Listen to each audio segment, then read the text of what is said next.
মোলা সেদিন মাথাটা ঠিক রাখতে পারিলাই রে। আসলে তুই যে মোর পড়তে তার লেগে গুছাটো করেছিস কিনা মো জানিকলা। তুই তো দুপুরতে ভাতটা খেলিকলা, মোর তো খারাপ লাগছে বল। মো তোর দাদাকেও বলেছি যে ও প্রকাশের সঙ্গে এমন ব্যবহারটা করে ঠিক করে লাই। আসলে মো পড়তে বুঝেছি যে প্রকাশ তো এখন শুধুই মোদিকের প্রকাশ তোলা, ও তোর মরদটাও বটে। দেখো বাহা, আমার মনে হয় না আমি কোনো ভুল কাজ করেছি। যেটা আমার করা উচিত ছিল তা তো বরঞ্চ পুরোটা করিনি আমি। আর তার বরকে শাসন করেছি বলে যদি ঠ্যা আমার উপরে রাগ করে, তাহলে আমি বুঝবো যে আমাদের বোনকে আমি পুরোপুরি মানুষ করতে পারিনি। আমি তোমাদের কারোর উপর রাগ করিনি দাদা ভাই। আমার শুধু এটা মনে হচ্ছে যে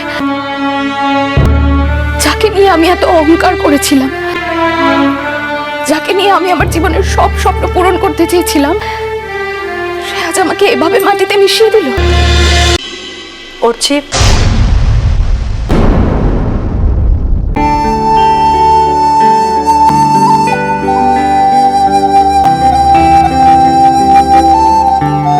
তুমি বিক্রম এসো। মানে আপনিও আছেন? আসুন। আমাকে তুমি বললে আমি কিছু মনে করবো না। আমার কাছে দুটোর মধ্যে এমন কোনো পার্থক্য নেই। এনিওয়ে, এসো বসো।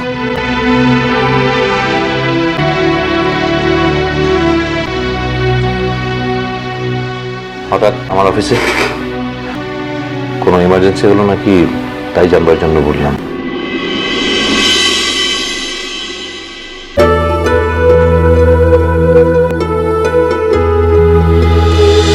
হাই অর্চিত, কেমন আছো?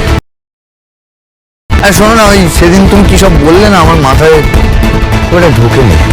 আমি তোমার সঙ্গে কথা বলতে যেতাম। তুমি কি বলেছো বিক্রমকে? ও সেদিন থেকে পাজল হয়ে আছে। ইনফ্যাক্ট তুমি যে কথাগুলো বিক্রমকে বলেছো সেগুলো আমি তোমার মুখ থেকে শুনতে চাই।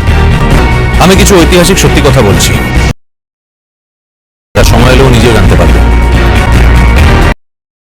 পারার কথা, তা আমার কোনো কৃতিত্ব নেই। এরকম পাবলিক প্লেসে রাস্তায় দাঁড়িয়ে তোমরা যেটা করছো সেটা কোনো ঐতিহাসিক সত্য বলে আমার মনে হয়।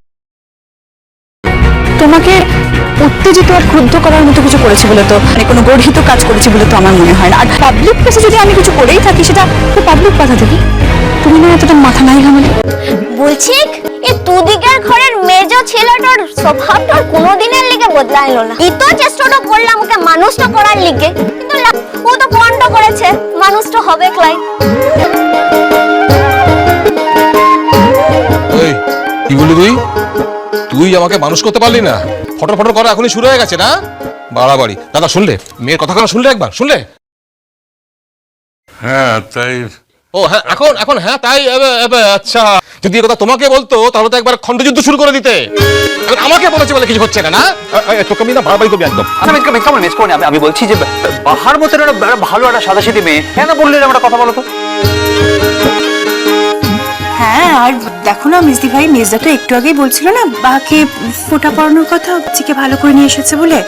এই বাহা এক্ষুনি মির্জাকে এরকম ভাবে বলছে, কিন্তু আরে মু তো তার লিগাই বলছি রে। দিদিমণি কোথাকে পেলেক বলতো চিঠিটা? আমাদের আলমারিতে লকারের ভেতর আর একটা লকার আছে। আমাদের এমন কিছু গোপনীয় কোনোদিন ছিল না ওই লকারে রাখার মতো, সে কারণে ওই লকারটায় কোনোদিন হাত দেওয়া হয়নি, মানে আমি তো অন্তত দিইনি।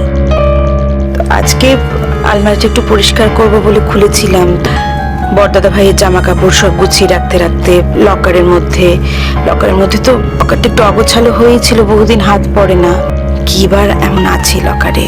আমার তো একটা সোনার গয়না, তোদের দাদাবাবুর কয়েকটা শখের কলম, বেশি কিছু সুভেনিয়ার আর কিছু টাকা। তো সেগুলো গুছিয়ে রাখতে রাখতে আমার মনে হলো যে ওই ভিতরে যে লকারটা আছে ওটা তো কখনো কোনোদিন হাত দিইনি। কি মনে হলো আমার, ভাবলাম যে ওটা খুলে দেখি তো ওখানে আমার অজান্তে কিছু থেকে গেছে কিনা। ইষ্টি কুটুম সোম থেকে রবি প্রতিদিন বিকেল 5টায় স্টার জলসায়।